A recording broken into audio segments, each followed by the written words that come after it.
Hello बच्चों, I Purvi welcome to a personal tutor channel. आज हम लोग कक्षा 7 बाल महाभारत कथा का 22वां पाठ पढ़ेंगे, अज्ञातवास।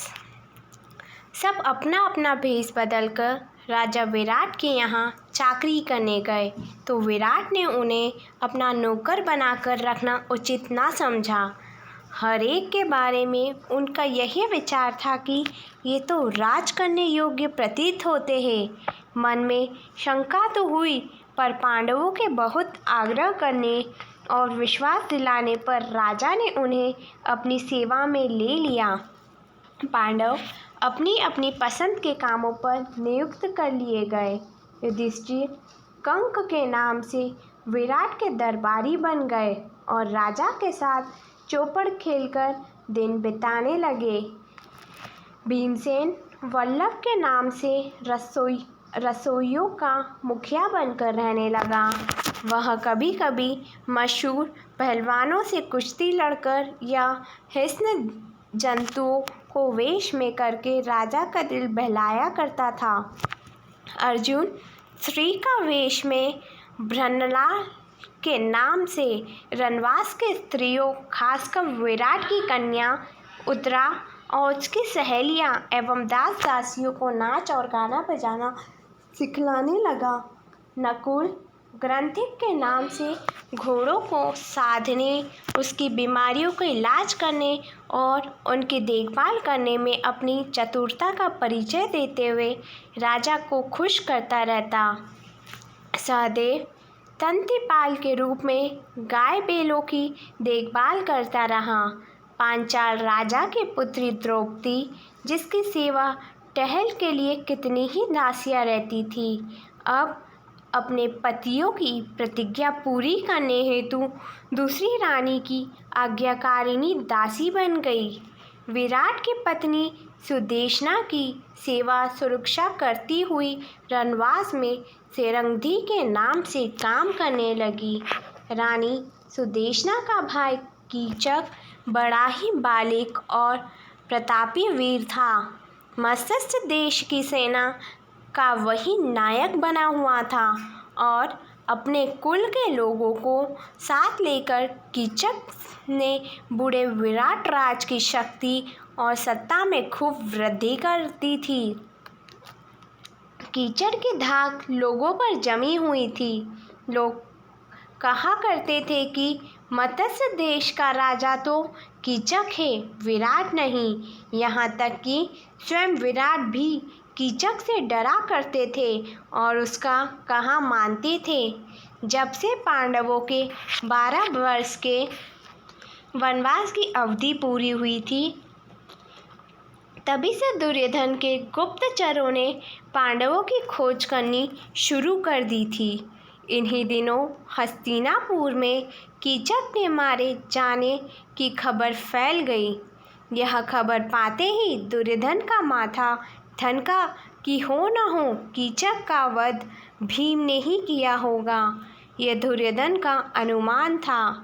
उसने अपना यह विचार राजसभा में प्रकट करते हुए कहा, मेरा ख्याल है कि पांडव विराट के नगर में ही छिपे हुए हैं। मुझे तो यह ठीक लगता है कि मत्स्य देश पर हमला कर देना चाहिए। यदि पांडव वहाँ होंगे तो निश्चित ही विराट की तरफ से हमसे लड़ने आएंगे। यदि हम अज्ञातवास की अवधि पूरी होने से पहले ही उनका पता लगा लेंगे तो शर्त के अनुसार उन्हें 12 वर्ष के लिए फिर से वनवास करना होगा। यदि पांडव विराट के यहाँ ना भी हुए तो भी हमारा कुछ नहीं बिगड़ेगा। हमारे तो दोनों हाथों में लड्डू है। दुर्योधन की यह बात सुनकर त्रिगत देश का राजा सुशर्मा उठा और बोला, राजन, मत्स्य देश के राजा विराट मेरे शत्रु है। कीचक ने भी मुझे बहुत तंग किया था। इस अवसर का लाभ उठाकर मैं उससे अपना पुराना बेद भी चुका लेना चाहता हूँ। कर्ण ने सुशर्मा की बात का अनुमोदन किया।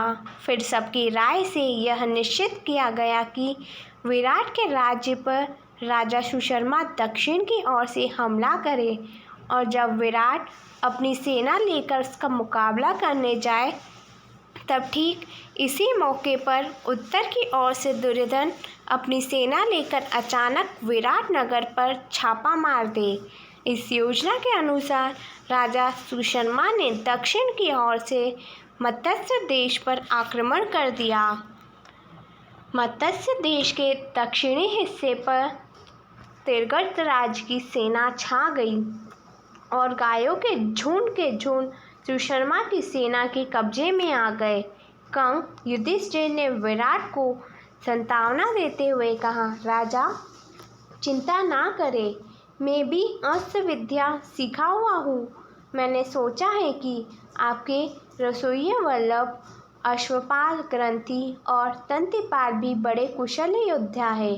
मैं कवच पहनकर रथारूढ़ होकर युद्ध क्षेत्र में जाऊंगा। आप भी उनको आज्ञा दें कि रथारूढ़ होकर मेरे साथ चले। सबके लिए रथ और शस्त्रास्त्र की आज्ञा दीजिए। यह सुनकर विराट बड़े प्रसन्न हो गए। उनकी आज्ञा अनुसार चारों वीरों के लिए रथ तैयार होकर आ खड़े हुए। अर्जुन को छोड़कर बाकी चारों पांडव उन पर चढ़कर विराट और उनकी सेना समेत सुशर्मा से लड़ने चले गए। राजा सुशर्मा और विराट की सेनाओं में घोर युद्ध हुआ। जब राजा विराट बंदी बना लिए गए तो उनकी सारी सेना तितर-बितर हो गई। सैनिक भागने लगे। यह हाल देखकर युधिष्ठिर भीमसेन से बोले, भीम, विराट को अभी छुड़ाकर लाना होगा और सुशर्मा का दर्प चूर करना होगा। यदि तुम सदा की भांति सिंह की भी गर्जना करने लग जाओगे तो शत्रु तुम्हें तुरंत पहचान लेंगे। इसलिए सामान्य लोगों की भांति रथ पर बैठकर और धनुष बाणों के सहारे लड़ना ठीक होगा। आज्ञा मानकर भीमसेन रथ पर ही सुशर्मा की सेना पे बाणों की बौछार करने लगा।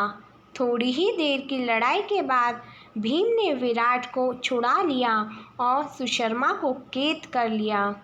सुशर्मा की पराजय की खबर जब विराट नगर तक पहुंची तो नगर वालों ने नगर को खूब सजाकर आनंद मनाया और विजय राजा विराट के स्वागत के लिए शहर के बाहर चल पड़े। इधर नगर के लोग विजय की खुशियां मना रहे थे और राजा की बाट जो रहे थे, तो उधर उत्तर की ओर से दुर्योधन ने तबाही मचा दी। राजकुमार उत्तर तो बिल्कुल डर गया था और काँप रहा था। उसने बृहन्नाल से कहा, बृहन्नाल, मुझे बचाओ इस संकट से, मैं तुम्हारा बड़ा उपकार मानूंगा। इस प्रकार राजकुमार उत्तर को भयभीत और घबराया हुआ जानकर बृहन्नाल से उसे समझाते हुए और उसका हौसला बढ़ाते हुए कहा, राजकुमार, घबराओ नहीं, तुम तो सिर्फ घोड़ों की रास संभाल लो।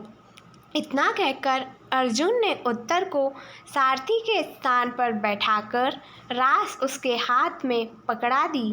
राजकुमार ने रास पकड़ ली। आश्चर्य द्रोण यह सब दूर से देख रहे थे। उनको विश्वास हो रहा था कि यह अर्जुन ही है। उन्होंने यह बात इशारे में भीम को जता दी। यह चर्चा सुनकर दुर्योधन कर्ण से बोला, हमें इस बात से क्या मतलब है? यह औरत के भेष में कौन है? मान ले कि यह अर्जुन ही है, फिर भी हमारा तो उससे काम ही बनता है। शर्त के अनुसार उन्हें और 12 वर्ष का वनवास भुगतना पड़ेगा। अर्जुन ने कौरव सेना के सामने रथ ला खड़ा किया। उसने गाड़ी संभाल लिया और उस पर डोरी चलाकर 3 बार जोर से टंकार की। कौरव सेना टंकार ध्वनि से संचेत होने भी नहीं पाई थी कि अर्जुन ने खड़े होकर शंख की ध्वनि की, जिससे कौरव सेना थर्रा गई। उसमें खलबली मच गई कि पांडव आ गए हैं। बच्चों, if you have any doubt related to this video, so please comment in comment box. Thank you.